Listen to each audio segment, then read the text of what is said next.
Hi, I'm Randy Gage, and they've asked me to talk about the two most frequently asked questions I've gotten for the last 120 days. And they are this: Randy, why did you get back in the network marketing business? And question number two, of all the possible companies you could have joined, what made you decide to join Agel Enterprises? So let's begin with the first question. Why did I get back in the business? Well, to be honest, I never wanted to be out of the business. Frankly, 5 years ago, I was working as a distributor, growing a network, having the time of my life. I was excited.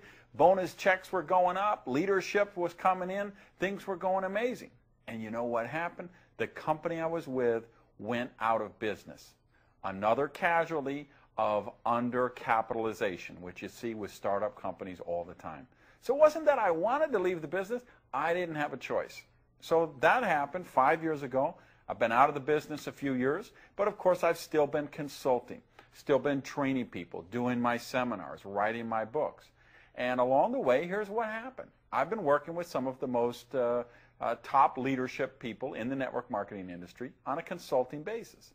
And I will flat out tell you this: I have created more MLM millionaires and MLM multimillionaires than anybody alive. And I'll stack that against anybody. I mean, you send in Mike Wallace and the 60-minute camera crew, you come to my office, we'll start taking out files, and I will show you company after company after company after company where I've trained the #1 worldwide or number 1, 2, 3 worldwide. I've got companies where I train the top 10 or top 20 payout leaders worldwide. So what's been going on? For these 5 years or so, I keep creating these millionaires, but I haven't been getting residual income on that, of course. And if you know anything about me, you know I think that's a crime against nature. So, of course, about 2 years ago, I really got over the hurt and the disappointment and the frustration of having that last company go out of business. And 2 years ago, I started looking, okay, where's a program for me? Where's a program I can build personally? Let me get back in the game and be sponsoring people personally and teaching them and training them and growing the network that I love to do so much. With 2 years I looked, and I looked at company after company after company. And you know what? I couldn't find one to join. I'd find some. I liked the products, but I thought the compensation plan was lousy. I had other ones. I tried the products made me sick. I had some that I just felt the management wasn't there. I felt like they didn't have money. Like I didn't think they're going to be here a couple years from now. And I was looking for a situation where I could create wealth. Not just an income. I have an income. I'm a multimillionaire, okay? I didn't join the business again because I wanted to make $5,000 a month. You know, honestly, if I wanted to make $5,000 a month, I'd get a paper route, okay? I joined the business again because I wanted to create residual income cash flow machine, something to create dramatic legacy wealth. So what I was looking for was the company I thought would be the next billion-dollar company. So again, I tried this company, that company. I couldn't find all the factors right. 2 years this is going on. Got really serious the last 6 months or so, where I'm really sampling products and reviewing videos and looking at compensation plans. And I happened to bump into Eric Worre at a generic network marketing event where we were both speakers. He asked me what's going on. I said, Eric, you can't believe it. I'm actually looking for a program to build myself. Almost 2 years I'm doing this. I haven't found one. He starts to laugh. He says, Randy, I'm doing the same thing. I said, wait a minute, Eric, you just started a media company. I know you raised $8 million. You're CEO. Why would you be looking for a network business again? He said, Randy, even with the money I raised, even as a CEO, they could never afford to pay me what I could make back in the business as a distributor. And I've got a company out of Utah. I've been hearing a lot of buzz about it. I've taken some of my own money. I've hired an investigator. I've been doing my due diligence, and I'm checking it out.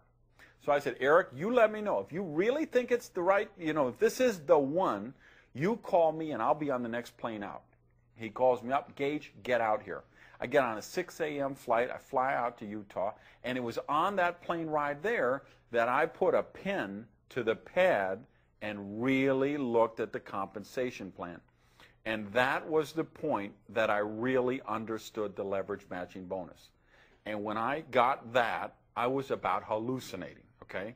But more about that in a minute. So I went out to Utah. I met Glenn Jensen. I met Craig Bradley. I met the CFO. I met the international guy. I met the national marketing guy. I met the guy for Japan and other countries. And I just said, I think this is the one. I loved the product story, and I started looking at all the equations. Does this have what it takes to be the next billion-dollar company? Because here's what I think it's very important you understand if you're looking to create wealth. Let's, one of the things Eric likes to talk about is the categories you can put companies in. And I kind of follow his lead. I'd put them into 4 different categories here. 4 buckets, let's call them. Bucket number 1 is the airplane game and the chain letters and the pyramids and the travel cards and the gas cards, okay? Those things are the schemes. Nobody who's serious is going to pay any attention to them. So throw bucket number 1 out the window. Bucket number 2 is the big guys, the old school guys, the Amway and the Herbalife and the New Skin and the Shackley. You know what? Good companies, solid people, solid companies. They've been around forever. I think they'll be around forever. I have nothing bad to say about those companies. However, I didn't join them myself personally. Why? Because I think in a mature company like that, I believe you can create an income, but you can't create wealth. You know, I don't believe Mark Yarnell could join New Skin today and build a $300,000 a month bonus check. I mean, I think the ship has sailed on that. That's just my opinion, but I think in a mature company, if you say, hey, I want to get in the business and build a nice check, a bonus check of $5,000 or $10,000 a month, I think you can do that with a category number 2 company. But again, that isn't what I was looking for. Now, category 3. This is the bucket of companies. They've been around a while. They might be here 10 years, 15 years, but they never really hit it big for whatever reason. And of course, they still tell their distributors, yeah, we're 12 years old and we haven't even hit exponential growth yet. But the truth is, they're not going to. If they were going to hit it, they would have done it already. Okay, company just doesn't languish around for 15 years and then all of a sudden hit exponential growth. That doesn't happen. So, and there's a million reasons why it doesn't happen. Maybe the products don't have traction, comp plan is not well, they don't have strong management, it's just the wrong product at the wrong time. I mean, there's just a gazillion reasons that could stop that from happening. Obviously, I didn't want to be in a bucket 3 company because there's no wealth to be created there. What's the first, the final bucket? Category 4, that's the new company, the startup company that actually is going to hit that exponential growth curve and become the next billion-dollar company.